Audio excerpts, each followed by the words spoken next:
জাতীয় বিশ্ববিদ্যালয়ের শেষ মুহূর্তে সাধারণ শাসন আজকের এই ভিডিওতে। এবং একটা কনফিউশন ছিল যে এবছর হয়তোবা জাতীয়তে শুধু বাংলাদেশ থেকে প্রশ্ন আসবে, অর্থাৎ বাংলাদেশ জিজ্ঞাসা, বাট না। তুমি যদি একটু লাস্টের প্যাটার্ন দেখো, সেখানে লেখা ছিল যে শুধু জিকের বাংলাদেশ প্রশ্ন থেকে 10 নাম্বার আসবে। বাট এবার কিন্তু মার্কটা বাড়িয়ে দিয়েছে, অলরেডি বলে দেওয়া আছে যে সাধারণ জ্ঞান থেকে 20 নাম্বার, যেহেতু কোনো প্যাটার্ন বলে দেওয়া নাই। অর্থাৎ এবছর বাংলাদেশ, আন্তর্জাতিক, সাম্প্রতিক, মৌলিক সকল বিষয়বস্তু থাকবে আমাদের জাতীয় বিষয় জিকের ক্ষেত্রে। ঠিক আছে, সো এটা অবশ্যই জানতে হবে। আচ্ছা, আমি একটু ফার্স্টে দেখে নিই জাতীয় প্যাটার্নটা কেমন, অর্থাৎ মানগুলো কেমন। দেখো, সকল বিভাগের জন্য সায়েন্স, কমার্স আর সবার জন্য 60 নাম্বার ফিক্সড। এটা হচ্ছে বাংলা, ইংরেজি, জিকে, এটা সবার জন্য লাগবে। সো যারা সায়েন্সের আছো, কমার্সের আছো, তোমাদের জন্য কিন্তু জিকেটা অনেক অনেক বেশি গুরুত্বপূর্ণ। তুমি তো এটা আগে পড়ো নাই, এবারে ফার্স্ট টাইম, সো তোমাদের জন্য একটু বি কেয়ারফুল, মানে এটা হচ্ছে একটু ভালো মতো দেখে নিও। আচ্ছা, এবার সেটা হচ্ছে গ্রুপ, অর্থাৎ যে যে সাবজেক্টে ছিলাম আমরা, সায়েন্স হোক, কমার্স আসা হোক, তার নিজের বিভাগে 40 নাম্বারের কোশ্চেন থাকবে আমাদের এই এক্সামে। ঠিক আছে, আচ্ছা। সো ভাই, জিনিসটা ক্লিয়ার করলাম, যেহেতু এবছর লেখা আছে যে শুধু জিকে, শুধু সার্কুলার লেখা আছে জিকে হচ্ছে থাকবে 20 নাম্বার, অর্থাৎ আমাদের গত বছর থেকে এবছর বাংলা ইংলিশের মার্কটা কমিয়ে জিকেতে অ্যাড করেছে। অর্থাৎ আমাদের এবারে 4টা বিষয় থাকবে, একটা হচ্ছে আমাদের বাংলাদেশ, আন্তর্জাতিক, সাম্প্রতিক। সো এই 3টা বিষয় ভাই কাজের মতো, এই 3টা বিষয় হচ্ছে শুধু যারা সায়েন্স এবং কমার্সের জন্য, তারা 3টা বিষয় মাস্ট লাগবে। আর যারা আমরা আর্টস শিক্ষা, তাতে কিন্তু হচ্ছে এই মৌলিক জিকেগুলো লাগবে, কারণ যেহেতু হচ্ছে আমাদের বাকি 40 নাম্বার আছে, এখানে কিন্তু এখানে লাগবে। সো এই জন্য আমাদের আর্টসের জন্য এই 4টা লাগবে, আর কমার্স সায়েন্সের জন্য কিন্তু আমরা এই 3টা বিষয় পড়লে হয়ে যাবে। সো এই 3টা বিষয় নিয়ে আমাদের অলরেডি ক্লাস হয়ে গিয়েছে, আমরা ক্লাসগুলো দেখে যাব। এছাড়াও সাম্প্রতিকের জন্য ভাইয়া ক্লাস নিয়েছিলাম, সেই ক্লাসটা করলে কিন্তু সাম্প্রতিক এক ক্লাসে সবকিছু কাভার করে দিয়েছি আমি। তোমরা চাইলে আমাদের ইউটিউব চ্যানেল থেকে বা ফেসবুক থেকে ক্লাসগুলো করতে পারো। ঠিক আছে, এছাড়া হচ্ছে আমাদের এই ক্লাসগুলো সবগুলো করা আছে। তোমরা যারা আমাদের আগে ম্যারাথন ক্লাসগুলো করেছো, জানো যে আমার ম্যারাথন ক্লাস থেকে কিন্তু কি পরিমাণ কমন আসে। আশা করি তোমাদের জাতীয় পরীক্ষাটা খুব খুব সহজ হবে ইনশাল্লাহ। আচ্ছা, এবার দেখা যায় ভাইয়া, আচ্ছা আমি একটু হচ্ছে এখানে একটু ফেরত যাই, যে আমাদের আন্তর্জাতিক প্রশ্নের জন্য আমরা কি কি বিষয় পড়বো। ঠিক আছে, দেখো, আন্তর্জাতিক প্রশ্নের ক্ষেত্রে আমাদের রিসেন্ট যেগুলো খুব বেশি গুরুত্বপূর্ণ, হ্যাঁ, যেমন ধরো হচ্ছে আমাদের হরমুজ প্রণালী আছে, ইরান ইরাক ইস্যু আছে, বা বিভিন্ন ধরনের যুদ্ধ হচ্ছে, চুক্তি হচ্ছে। ঠিক আছে, সো এই বিষয়গুলো এটা তোমার কিন্তু কাভার হয়ে যাবে। ঠিক আছে, আচ্ছা, সো এটার জন্য ভাইয়া ক্লাস আছে, ক্লাস করবা। সাম্প্রতিকটা আমি আগেই বললাম। সো আমরা এবার দেখবো হচ্ছে বাংলাদেশ প্রশ্নের মধ্যে আমরা কোনগুলোকে বেশি ফোকাস করব, যেহেতু জাতীয় প্যাটার্নটা হচ্ছে বাংলাদেশ প্রশ্নটাকে বেশি প্রাধান্য দেয়। সো আমরা একটু দেখবো জাতীয় জন্য বাংলাদেশ পার্ট থেকে কি কি টপিকগুলো বেশি গুরুত্বপূর্ণ। ঠিক আছে, আচ্ছা, প্রথমত দেখো, প্রাচীন বাংলার ইতিহাস অনেক অনেক বেশি গুরুত্বপূর্ণ, এই টপিকটা জাতীয় জন্য অনেক অনেক বেশি আসে। তারপর হচ্ছে উপমহাদেশে ইসলামের আবির্ভাব, অর্থাৎ বাংলাদেশের মুসলিম শাসন প্রতিষ্ঠা, এটা অনেক বেশি গুরুত্বপূর্ণ। তারপরে হচ্ছে আমাদের মুঘল সাম্রাজ্য, ইংরেজ শাসন, হ্যাঁ, তারপর বিভিন্ন সংস্কার আন্দোলন যেগুলো হয়েছে সেগুলা। তারপর বাংলাদেশ পরিচিতি, অর্থাৎ অবস্থান, জলবায়ু বা যেগুলো যেগুলো আছে, এই জিনিসগুলো ইম্পর্টেন্ট।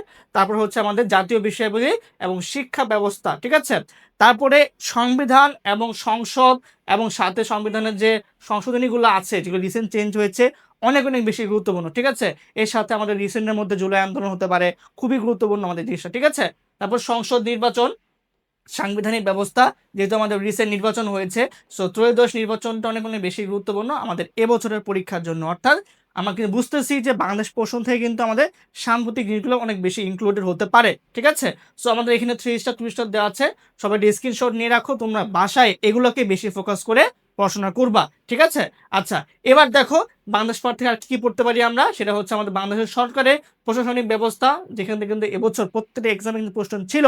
ঠিক আছে, তারপর হচ্ছে আমাদের জনসংখ্যা, ক্ষুদ্র নৃগোষ্ঠী, এটা সব জায়গাতে প্রশ্ন হয়, সেটা পড়তে হবে।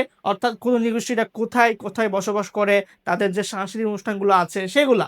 ওকে, তারপর দেখো বাংলাদেশের নদী, খুবই খুবই গুরুত্বপূর্ণ, নদী উৎপত্তি, পতন স্থান, কোথায় মিলিত হয়েছে, এগুলো ইম্পর্টেন্ট। তারপর সমুদ্র বন্দর বা সীমা বা বাঁধ, পাহাড়, পর্বত যেগুলো যেগুলো আছে, এগুলো আমরা দেখবো। এর সাথে হচ্ছে আমাদের বিভিন্ন ধরনের প্রতিষ্ঠান, অর্থাৎ আমাদের শিক্ষা বেস যে প্রতিষ্ঠানগুলো আছে সেগুলো পড়তে পারি, আরো যেগুলো আছে সেগুলা। আচ্ছা, তারপর হচ্ছে ভাই খেলাধুলা, এইটা হচ্ছে আমরা দুই প্যাটার্ন করবো, একটা হচ্ছে আমরা সাম্প্রতিক যেগুলো হয়ে গেছে, বিশেষ করে মেয়েদের ক্ষেত্রে যেগুলো ইম্পর্টেন্ট, আমরা সেগুলো দেখে যাব।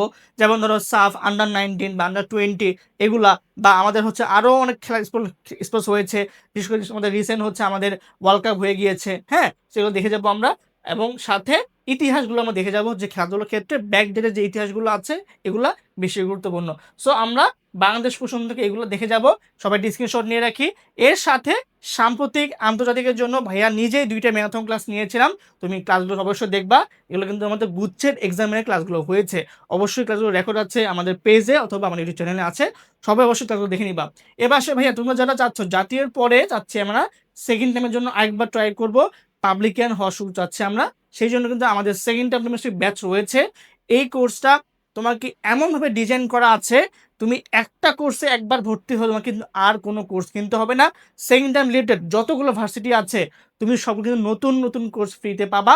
অর্থাৎ তোমাকে আমরা ফার্স্ট ইয়ার ফাউন্ডেশন কোর্স দিব, এটা 2 থেকে 3 মাস চলবে, এটা শেষ হবে রিভিশন প্ল্যান আসবে। তারপরে তোমাকে প্রথমে আমরা বিউপি ব্যাচ দিব, তারপর আমরা জেইউসি ইউসি প্লাস সাস দিব, একদম গিফট তোমার 5,000 কোনো পেমেন্ট করতে হবে না। দেন তুমি রাবিচবি কোর্স পাবা, দেন তুমি গুচ্ছ হাবিববি সাস্ট কুমিল্লা তুমি কিন্তু এই কোর্সটাও ফ্রিতে পেয়ে যাবা। এছাড়াও কিন্তু তুমি এক্সাম ব্যাচ পাবা, তুমি কিন্তু হচ্ছে আমাদের টপিক ভিত্তিক সাপ্তাহিক মান্থলি এক্সামগুলো তুমি কিন্তু পাবাই, ঠিক আছে? সো ভাইয়া আপুরা, তোমাদের যদি ফিনান্সিয়াল সমস্যা থাকে তুমি চাইলে এই যে অ্যামাউন্টটা ভাইয়ার নাম মাত্র ফি নেওয়া হচ্ছে 4,000 টাকা, তুমি চাইলে কিন্তু এটা 2 মেয়াদেও দিতে পারবা। তো তুমি এখন চাইলে 2500 দিলা, বা তুমি চাইলে এখন 1500 দিলা বা 2,000 দিলা, দেন তুমি বাকিটা 1 মাস পরে দিলা, তুমি কিন্তু এভাবেও দিতে পারবা, ঠিক আছে? আর তোমার এখানে দেখো এখন মনে হচ্ছে ভাইয়া অনেক বেশি এমনটা মনে হচ্ছে, বাট ভাই জিনিস যেটা ভালো একটু দাম বেশি হবে, হ্যাঁ।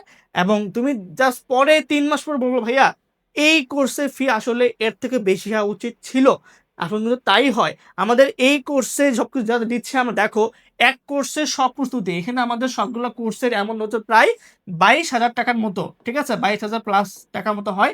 সেখান থেকে আমরা ডিসকাউন্ট দেখে মাত্র তোমাদের থেকে আমরা 4,000 টাকা নিচ্ছি।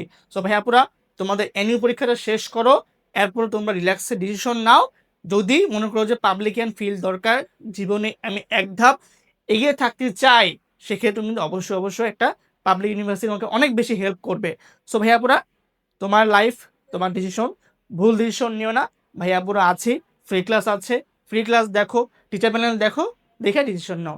ইনশাল্লাহ সবার জন্য দোয়া শুভকামনা থাকলে। আল্লাহ হাফেজ, আসসালামু আলাইকুম।